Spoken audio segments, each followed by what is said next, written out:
जय श्री हरि। आज हम बात करेंगे राजा अम्बरीश की, जिसकी रक्षा स्वयं सुदर्शन चक्र ने की थी। आइए आज की इस पवित्र कथा की शुरुआत करते हैं और अंत तक बने रहिएगा, क्योंकि आज आप जानेंगे कैसे भगवान विष्णु ने अपने भक्त राजा अम्बरीश की रक्षा की। बहुत प्राचीन काल की बात है। अयोध्या जैसी एक सुंदर नगरी थी। अम्बरीश नामक राजा का राज्य था। उसमें उनका दिन रात का हर क्षण बस ओम नमो भगवते वासुदेवाय इसमें बीतता था। एक बार एकादशी का व्रत आया। राजा ने संकल्प लिया, आज का व्रत पूरे राज्य में होगा। कोई असत्य नहीं बोलेगा, कोई पाप नहीं करेगा। पूरा राज्य भक्ति में डूब गया। राजा ने उपवास किया, रात्रि भर भगवान के चरणों में ध्यान लगाया। सूरज निकला, द्वादशी का दिन था। व्रत का पारण मुहूर्त निकट आ चुका था। तभी द्वार पर एक तेजस्वी ऋषि आए, महर्षि दुर्वासा। राजा झटपट उठे, उन्होंने प्रणाम किया। मुनिवर, आपके आगमन से मेरा व्रत सफल हुआ। आज का पारण आपके चरणों से ही होगा। दुर्वासा मुनि मुस्कुराए।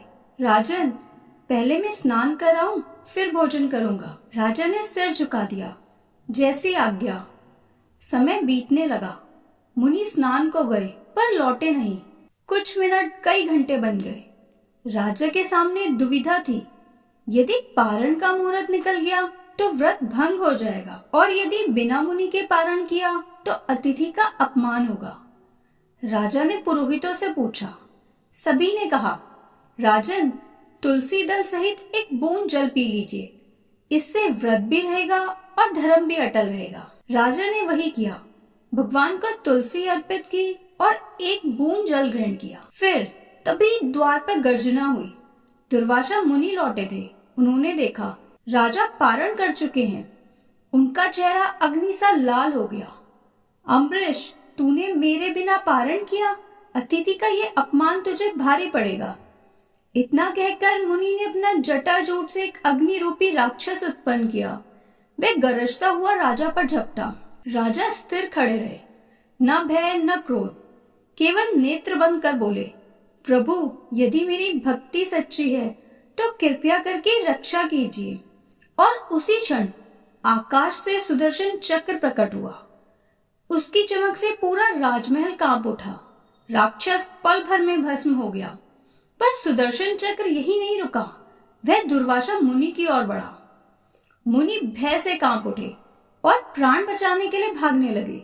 धरती से स्वर्ग, स्वर्ग से ब्रह्मालोक, फिर कैलाश तक, पर कोई भी उन्हें बचा न सका। तब भगवान विष्णु ने कहा, दुर्वासा, मैं अपने भक्त के विरोध में कुछ नहीं कर सकता। जो मेरे भक्त को दुख देता है, सुदर्शन उसे स्वयं दंड देता है। मुनि कांपते हुए पृथ्वी पर लौटे। उनके पीछे सुदर्शन चक्र परले की तरह दौड़ रहा था। और राजा ने देखा मुनि थर थर कांप रहे हैं। वो तुरंत उठे, प्रणाम किया। मुनिवर, मैं तो आपका सेवक हूँ।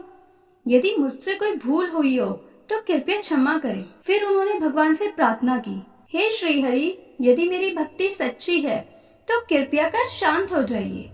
और जैसे ही ये कहा, सुदर्शन चक्र थम गया, धीरे धीरे प्रकाश में विलीन हो गया। पूरा वातावरण शांत हो उठा। तब दुर्वासा मुनि की आंखों में आंसू आ गए। राजन, आपने अपमान के बदले क्षमा दी, यही भक्ति की सबसे ऊंची साधना है। उसी क्षण आकाश में दिव्य प्रकाश फैल गया। भगवान विष्णु स्वयं प्रकट हुए। उन्होंने कहा, अम्बरीश, तुमने मेरी मर्यादा रखी। तुम सच्चे भक्त हो। तुम्हारा नाम युगों युगों तक स्मरण किया जाएगा। तब भगवान विष्णु बोले, जो भी भक्त एकादशी का व्रत करेगा और धर्म से नहीं डगमगाएगा, उसे तुम्हारे समान मेरी कृपा प्राप्त होगी।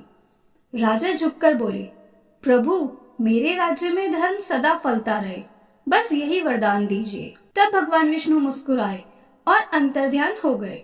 राजा ने धर्म पूर्वक अनेक वर्षों तक राज्य किया और आखिर में हरिधाम को प्राप्त हुए। यह दिव्य कथा यहीं संपन्न होती है। अगर आपको ये कथा अच्छी लगी हो तो चैनल को सब्सक्राइब करें, वीडियो को लाइक करें और अपना आशीर्वाद चैनल पर बनाए रखें। जय श्री हरि।